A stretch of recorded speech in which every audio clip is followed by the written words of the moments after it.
Today is Saturday and it's my fourth day. I'm enjoying my morning time. So now I am sitting on this tongue.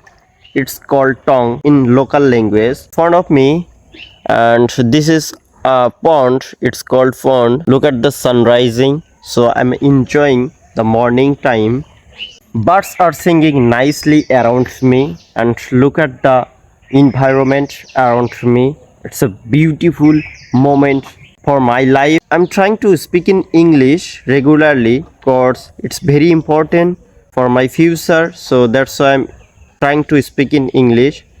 I think English is very important for travel or study. Some people talk to me, this is not right way to learn speak English.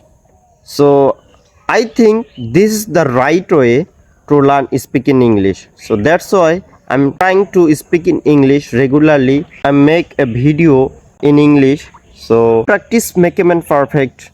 So that's why I'm teaching regularly.